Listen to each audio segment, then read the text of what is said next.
Good afternoon, everyone. I'm David DeBole. I'm Jackie Crowley. We are current seniors and EI undergraduate fellows, and we'll be hosting the fourth week of the Eisenhower Institute's live series, EI Live.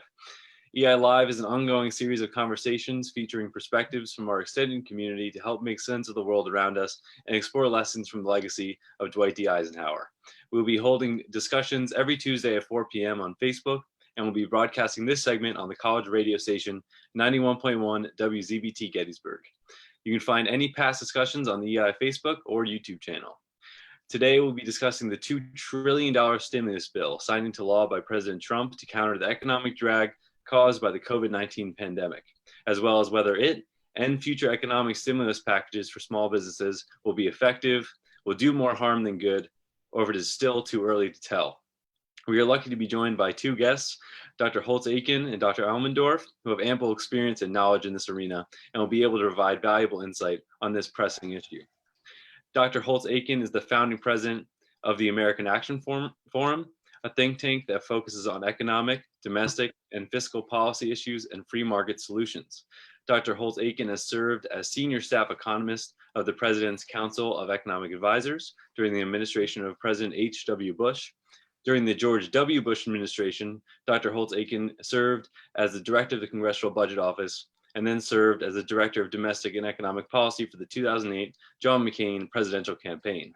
Dr. Elmendorf is dean of the Harvard Kennedy School. During the Obama administration, he served as the director of the Congressional Budget Office. Dr. Elmendorf has been an economist at the Federal Reserve Board, deputy assistant secretary for economic policy at the Treasury Department, a senior economist at the White House's Council of Economic Advisors during the Clinton administration. In addition, Dr. Elmendorf has been the director of the Hamilton Project, which produces policy proposals for sustainable economic growth, and is a senior fellow at the Brookings Institute. In addition to remarks from our guests, we will be taking questions from the audience, so please leave any questions you might have in the comment section. Thank you both for joining us today, and we look forward to a great discussion. Thank you. I'm delighted to be here and to be here with my friend Doug. Doug, I don't know, are you going first or am I going first?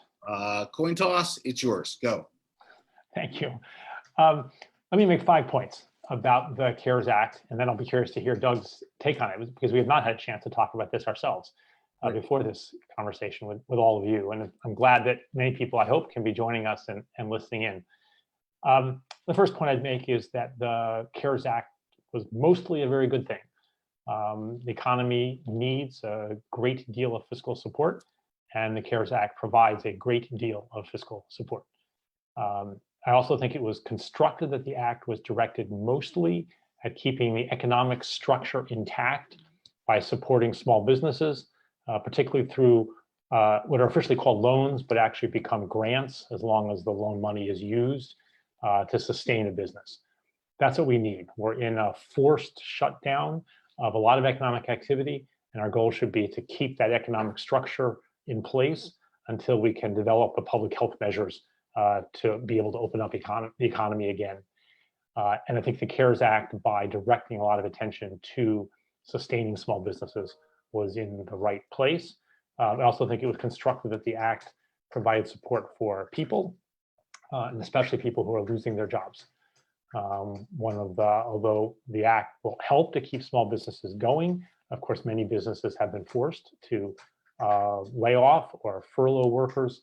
Those people are suffering personally, and sustaining them is good for them, and it also will be good for the economy when we can open up again, because it will give them a spending power to help go back out into the world and be part of the economy.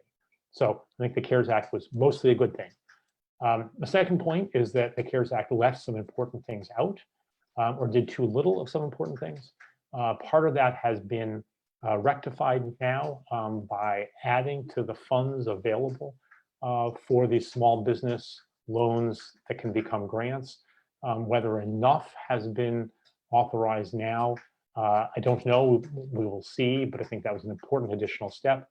I also think it will be important to provide much larger support for state and local governments, not because they are generally underwater, their general problems are theirs to resolve, I think, but because they're facing particular burdens in being on the front lines of fighting the pandemic, and also are being just very directly affected by the shutdown of economic activity, the loss of tax revenue, and the extra burdens of spending to cope with this period.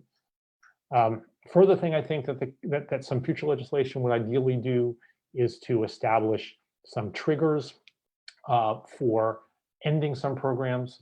I think there's a temptation, and I will come back to this in a moment, to declare the all clear too quickly after recessions, when economic growth may be picking up again, but when many people remain unemployed and many businesses remain struggling.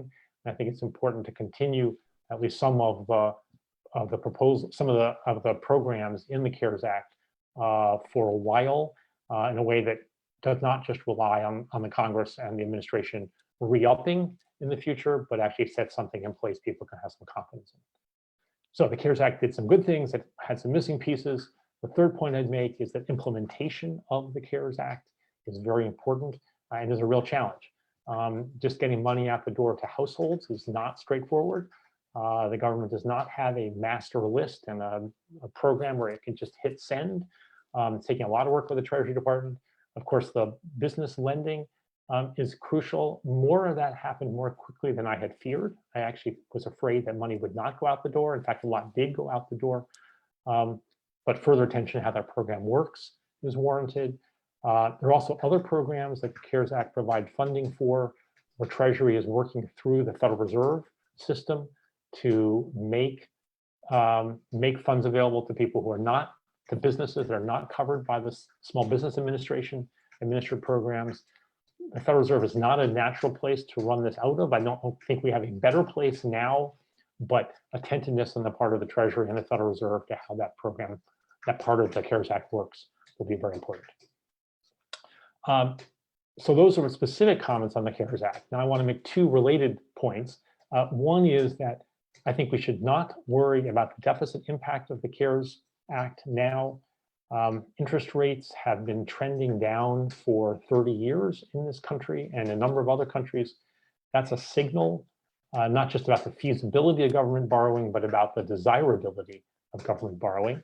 What the low level of interest rates suggests is that the usual costs of government borrowing, which Doug and I have both written about and talked about for most of our professional lifetimes, that those costs are lower today. A crowding out of private borrowing is not a big deal when funds are available at such low rates. Risk of a fiscal crisis in which people wouldn't buy government debt is much lower when you're starting at a point where people are almost desperate to lend money to the government. I think the risk of higher inflation, which people associate with higher deficits, isn't a risk today when the bigger risk is prices falling. So we will at some point need to do something to bring something large to bring the federal government's revenues and spending back more in line with each other. My own reading of the situation is that that will come mostly on the revenue side. But I think that debate can be deferred and should be deferred. I think one of the biggest macroeconomic policy errors of the last several decades was retreat from fiscal stimulus too quickly after 2010, at a point when the economy still needed a lot of support, and how we provided more fiscal support, the unemployment rate would have come down faster. People would have gotten back to work sooner. We would have had faster economic growth at an earlier point in the recovery. And then the fifth thing to say, and then I will stop, is that the biggest determinant of economic recovery now is not the sort of economic policies we mostly think about as economic policies, fiscal policy, monetary policy. The biggest determinant in the policy area is public health policy. It is our ability to test a lot of people, to trace their contacts, to quarantine people who are sick, to establish effective protective measures when we go back out into the world again. We need to give people the confidence they can be around others and engage in their work and engage in the spending and consumption activities that they do. And traditional sorts of economic policy, like the CARES Act, like the actions of the Federal Reserve, are very important complements to effective public health policy, but they're not substitutes for it. And we don't have a lot of historical analogs to point to. The last big pandemic, 100 years ago in this country, the second wave of the Spanish flu was deadlier than the first wave. That's not an argument against some reopening, but it is against taking, or it is an argument against taking for granted that we can just go back out and we're going to be fine. And I don't think that's the case. And having the right public health measures in place are the central part of generating economic recovery, with the fiscal monetary policies playing, in my view, supporting roles. So let me stop there. And Doug, I'm curious to hear your perspective. Yeah, so thank you very much to the Eisenhower Institute for the chance to be here today, and for everyone who's watching, taking the time to be interested in this topic. I just want to emphasize to those who are in fact quite younger than Doug and I, and I'm much older than Doug, I'm afraid, that this is history. You are seeing something that is of unparalleled economic downdraft. The pace and spread of this has been just shocking to those who are associated with much slower economic events. And so I think the starting point for thinking about the CARES Act is recognizing what was going on out there in the economy. We had perfectly good businesses who suddenly had no customers. The poster child for this is the airlines, where once it became clear that infection was a risk, no one wanted to get on an airplane. Hotels were similar, restaurants, theaters, concerts, Broadway shows.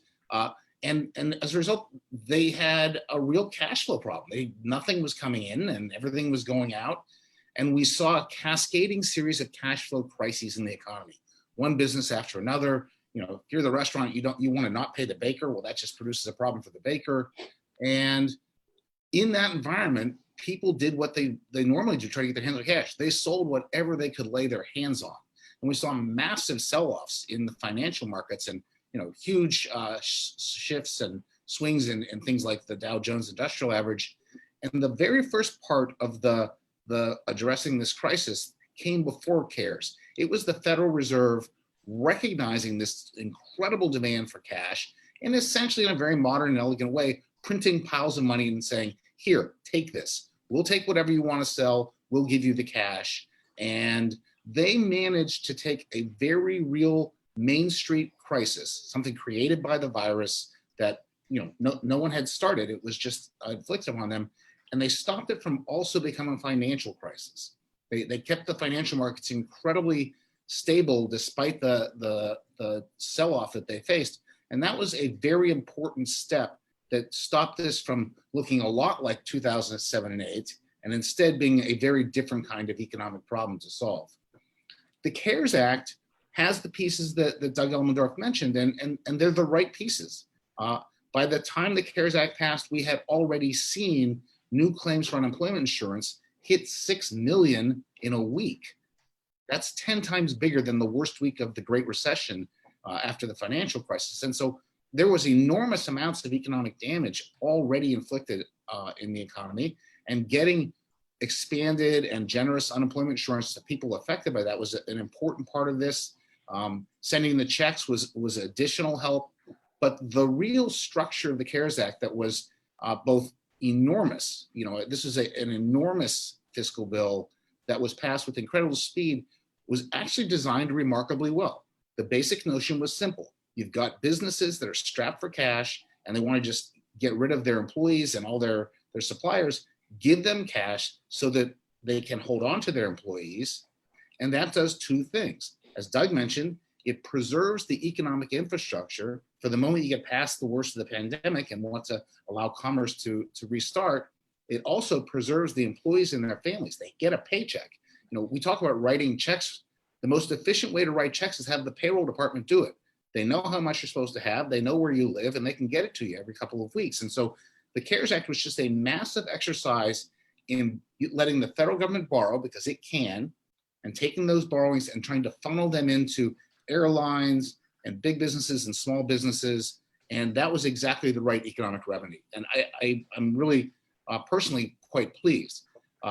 That's all the good news. The bad news, I think, honestly, is that we got a late start on dealing with the public health issues, and that gave us a comparably late start in dealing with the economic fallout. And so there's already been an enormous amount of damage. And we've seen 26 million people, more than that, file claims for unemployment insurance in the past 5 weeks. That's over 15% of employed workers in America. It's an enormous toll from this pandemic. And we're going to see some numbers that are unfathomable by more normal standards. Second quarter GDP growth is going to be negative 40% at an annual rate. That's worse than any quarter we will ever have seen in American history. And so, yes, it's doing the right thing, but it's doing it having started a little bit late, and it's really hard to fight that kind of an economic downdraft. There were some fundamental design issues that you just can't get around. The Small Business Administration is in charge of just backstopping and distributing these loans to small businesses, which, as Doug Elmendorf mentioned, if you keep your workers on payroll, we forgive you the obligation to repay it. So they can be grants if you do what we need, which is keep the worker attached to the firm, keep the money going to the household, and survive the worst of the pandemic. The Small Business Administration in 2019 backstopped $28 billion of loans. We're asking it to backstop $600 billion. There isn't any organization on this planet that can scale itself 20-fold overnight, and we were doomed to have some problems getting the money out and being effective. And you've heard all about this in the press. I'm utterly unsurprised. I think they've done a great job under the circumstances, but we've asked an awful lot of them, and I'm not sure that's going to, in the end, be a big enough barrel to get the cash through and get out into the economy. Over on the other side, the Federal Reserve, who I think did such a great job, are now, you have to excuse me, my lights go out if I don't move. So now I have to do this, and then the lights go back on and I can talk. The Federal Reserve is really doing something it's not ever done before. It's actually acting as an agent of the Treasury for purposes of dispersing these loans. The Congress gave the Treasury lots of money and said, go lend it to bigger than the small businesses, so our medium and large size businesses, also states and localities and others. And the Treasury couldn't possibly have done that, but the Fed is actually quite good at that. And so the Treasury has, in effect, hired the Fed to do this for them. And I think the terms at which it's being done are just slightly too stringent. The Fed, by its charter, is not allowed to just loan money out and lose it, right? They can't be accused of sort of helping some guy on the side by just giving them a cushy loan. So their charter requires them to underwrite loans in a way that they get back as much as they send out. That wasn't the goal of CARES. The goal was to lose $500 billion. Take that money, get it to the businesses, knowing they didn't have any customers, pay the payroll, keep the workers attached to the firm. And I think there's just been a little bit of a mixed message coming out of the Treasury and Fed. I'd like to see them get on the same page for these loans to be more generous and for them to be given to more people, and it'll make CARES more effective. But on the whole, I think it has the right stuff in it. It's an incredibly audacious undertaking, 10% of GDP, but it's at a time when we're losing 10% of GDP in a quarter. So yes, you need something large. And I think there's going to be, in retrospect, some real hiccups on the implementation. There's no doubt about that. Let me say two more things, one on what's in and not in, and then one on the future. States and localities actually got $150 billion in CARES. That's not going to be enough, probably. But we also set up at the Fed a place where they can go and borrow. And if you think about the state and localities, they have two problems. One problem is very familiar. It's the same problem the businesses had. When the customers went away, so did their sales taxes, so did their income taxes. And so states and localities have the same cash flow problem everyone else has. And if they can borrow, that helps with the cash flow piece. They also have some fundamental costs. They are at the front line of dealing with the pandemic, and they are dealing with costs that their budgets were not prepared for, and which it is a good idea for the federal government to help out. And so I think the next round will probably see money for the states and localities. We got to make sure that we sort of understand what we're trying to do with each of the different pieces of money. Going forward, I'd love to say this is going to be some rocket-shaped V recovery where we bounce back quickly, but I think that's unlikely. We are going to face ongoing headwinds from the virus itself. It's not going to eradicate quickly or easily, and everyone expects to have some recurrence in the fall to winter, and that may mean localized lockdowns and things like that. But this also reminds me of the period after the terrorist attacks of 2001. I worked at the White House at that time. And in the aftermath of that, we clearly understood there was a threat to the American populace and it had to be dealt with. You had to deal with terrorists. Now we have to deal with the virus. That's the public health mission I think Doug spoke so eloquently about. Then we had to somehow figure out how to operate the economy in the presence of that threat. And back then it meant we have to inspect every container that comes into the United States to make sure there's not a weapon of mass destruction. We put all sorts of security around our airports and our headquarter hotels and all these things. Well, now we're going to have to figure out how to operate the economy in the face of the virus. And it's going to mean that businessmen are going to have redundant facilities, a second call center. They're going to have laptops for everyone at home. So if you have to leave, you have something in place. They're going to have to change their workplaces and their production lines to space people out more. They're starting to do this now. And in an environment where you're spending all your time just trying to figure out how to operate the business you have, in the presence of new costs and safety considerations, you're unlikely to be thinking about growing it very rapidly, and especially hiring people. So I'm worried about the pace at which we're going to see all those people who have now become unemployed get hired back. And I think that's going to be a challenge as we roll 2020 into 2021. And it's not going to be something that goes away easily or quickly. Last thing I'll say out loud, there's three. On the thinking about the public health front, I think people need to remember there is an important role for testing, because that gives you information about the presence of the virus or the presence of immunity perhaps to the virus. We have both kinds of tests in the works. And a vaccine would be great, but historically vaccines are taken up by about 40% of the population, and they are really hard to get right. Even the annual flu vaccine is a hit or miss proposition. The part that I think has been under discussed is treatments. There will be antivirals and antibody treatments. And if miraculously we had something which the day after you caught it, fixed it, we wouldn't worry as much about testing or vaccines. So the three go together, and making progress on all three fronts, I think, is really important. So thank you for the chance to be here. Happy to take any questions you might have. Okay. Now we will start the question and answer portion of our panel today. First and foremost, I just want to thank both Dr. Elmendorf and Dr. Holtz-Eakin for joining us today. And for the audience, you can submit your questions through the Facebook comments on the Eisenhower Institute post for me to ask our speakers.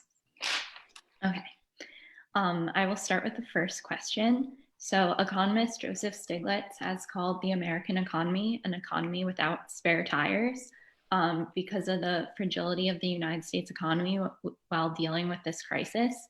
Comparatively, many countries with economies least affected by the pandemic, such as Denmark, had been planning for a crisis within this decade. Has the United States been short-sighted and focused on profits in the short term in its economic planning rather than long-term sustainability? Well, let me start with that.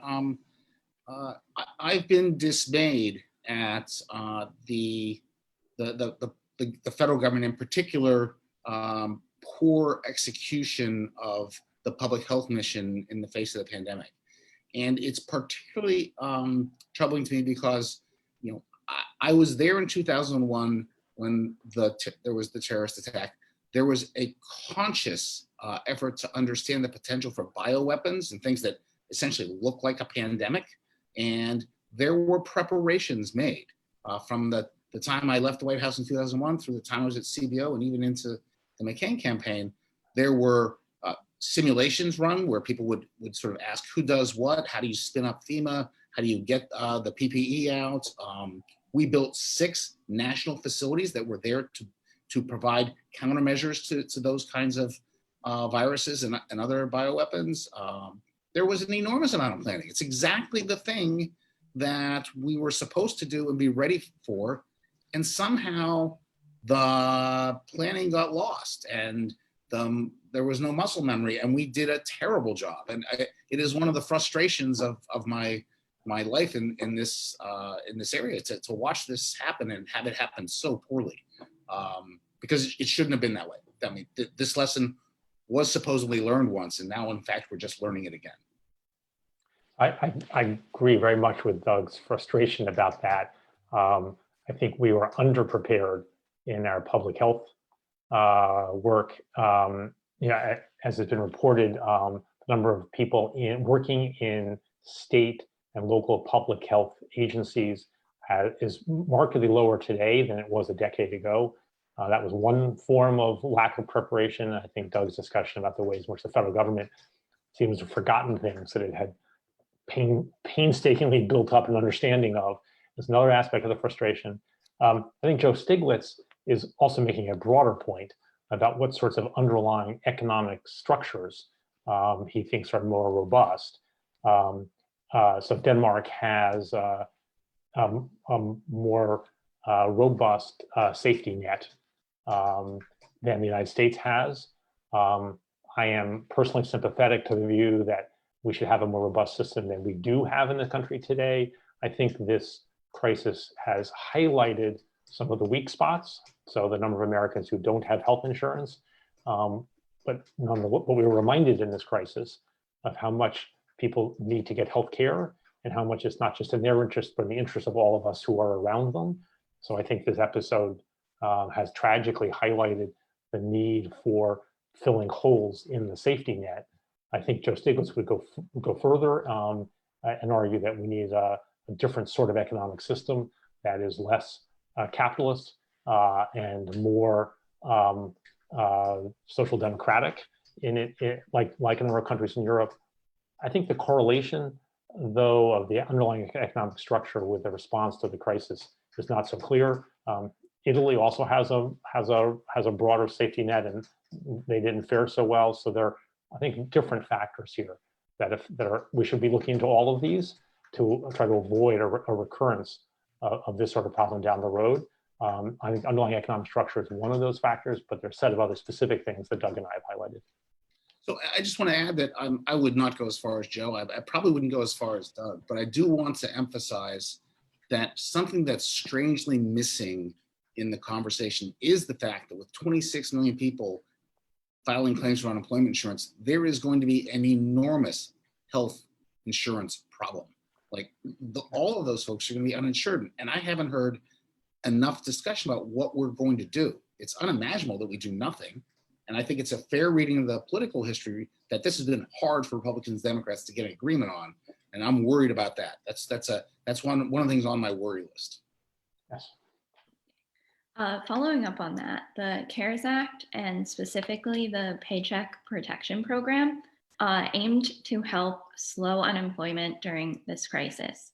But there are 26 million Americans unemployed. So how can we help those that are already unemployed?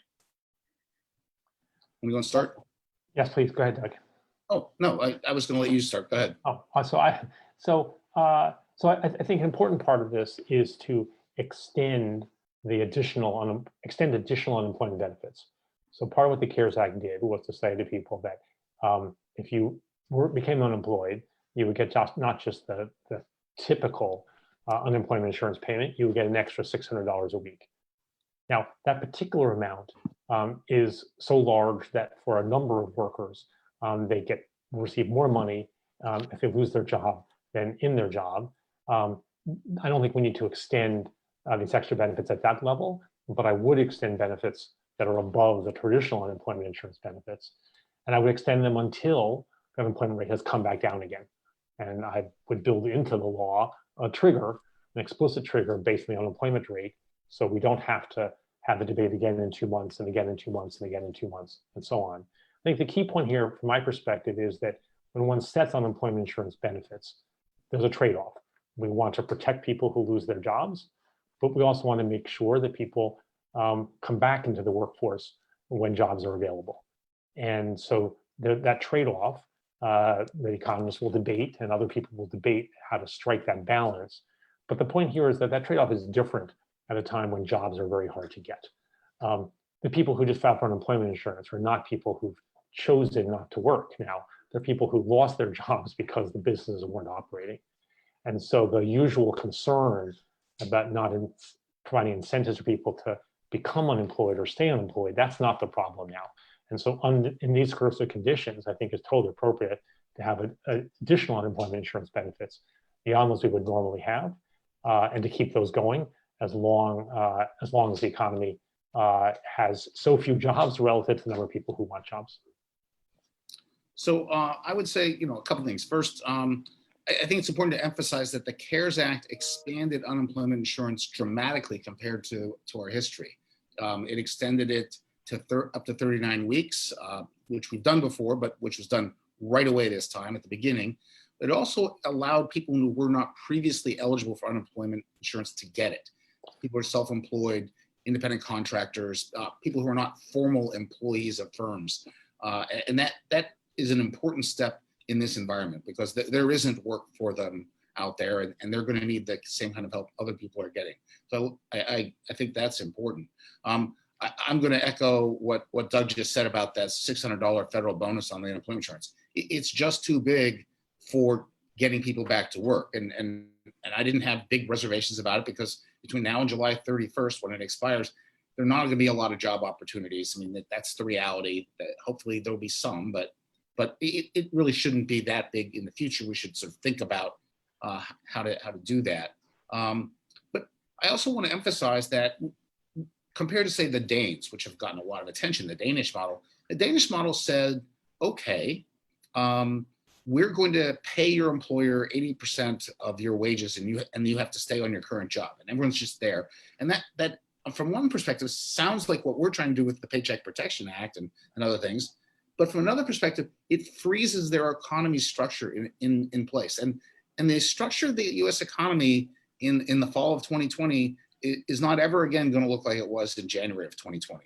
Like, there was always going to be a day when we were going to stream first-run movies and not go to theaters.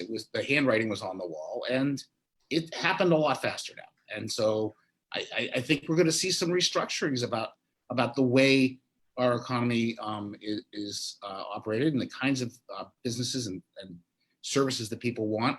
And what we want to do is make sure that now that people are taken care of, they can go back and take those jobs. And the best thing we can do is to redouble our efforts at getting people back to work, whether it's paying employment bonuses or providing training. That's going to be a big challenge for all of those people over the next couple of years. Great. The next question is, will you speak to the challenges we are currently facing in specifically product distribution, such as in the food industry and other industries? So I was a fairly vocal critic of the Treasury's approach to the airlines, in particular the notion that they should somehow get an equity stake and ownership in the airlines in exchange for helping them. My view of this is rooted in the fact that airlines are an important part of the supply chain. They are how we move cargo. The reason everyone had to pay to check a bag is they didn't want our bags down there. Everything underneath that plane was valuable cargo that they were moving along with the people. And that's an important part of the modern US economy. We needed to pay them to keep that going, because the fallout to the economy as a whole was much greater than the airlines themselves. It would be the additional loss of these supply chains. And so those are classic places where your actions have external effects across the economy. And I thought we should, with all due haste, keep them in the air and not make them hesitant for any reason to keep their employees on the payroll and fly. And we were asking them to do that, and we should just give them the money and not demand an equity stake.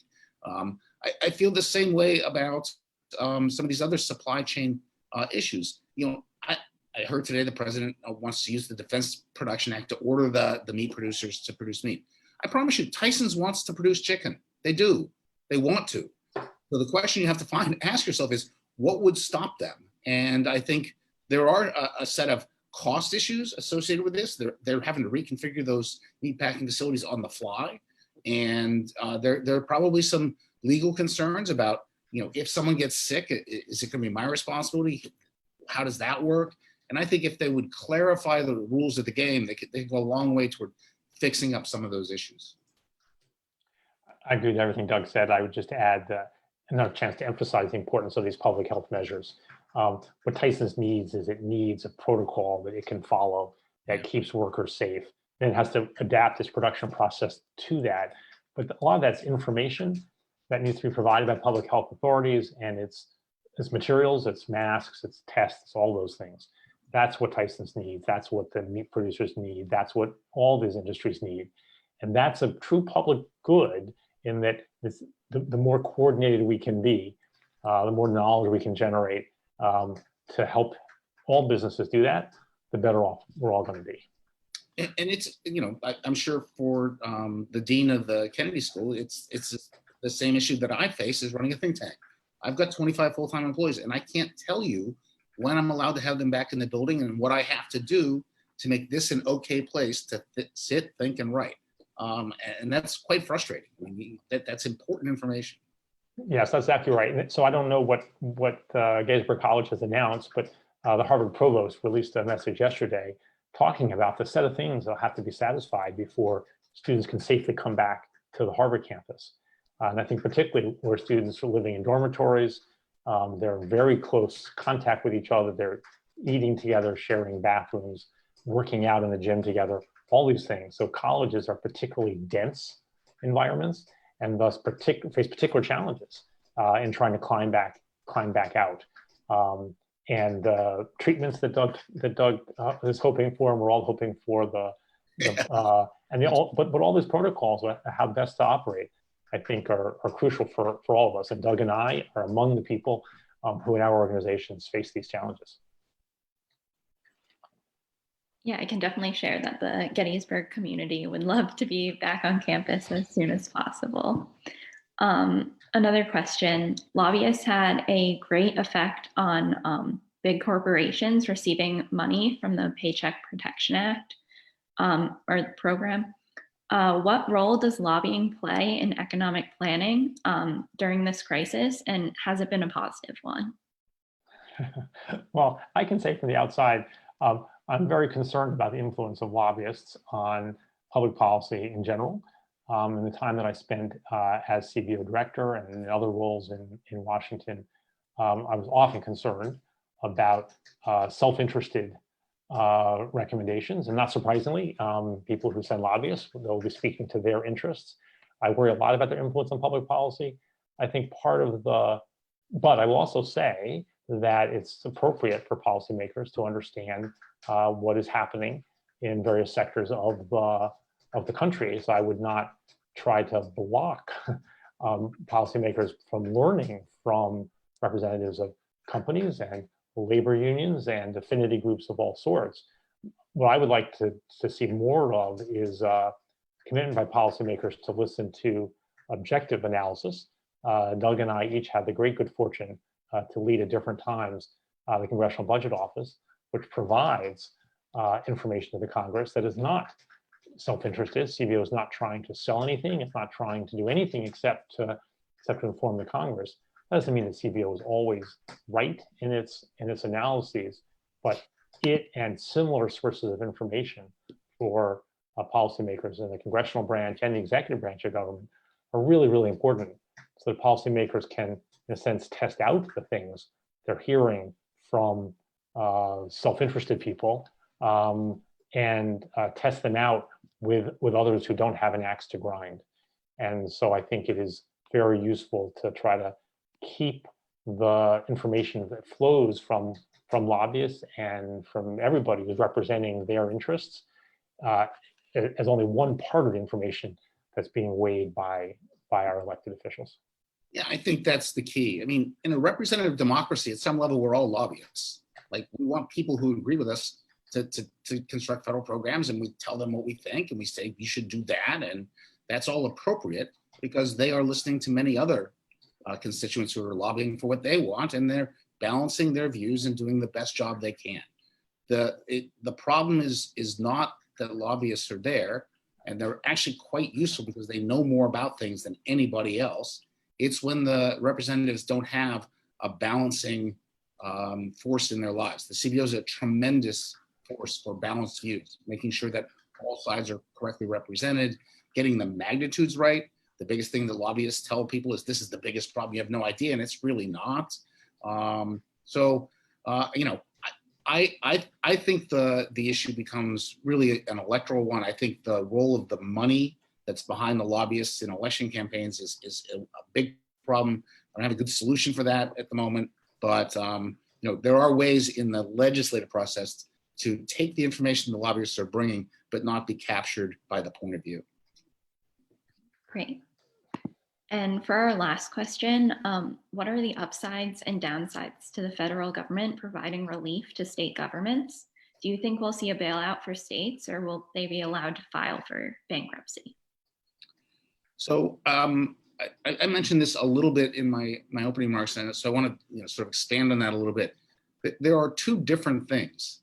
There are states that have structural budget problems, most of them rooted in their pension systems, and those are not things that the federal government should simply solve by writing checks to the states and saying, hey, you had this thing that never added up, and now we've solved it by taking money from other states and giving it to you. That's the mistake that some people are worried about. And that's what's raised this notion that states could have access to bankruptcy. They don't right now, so they have no good way to solve these problems. All the solutions are bad at some level.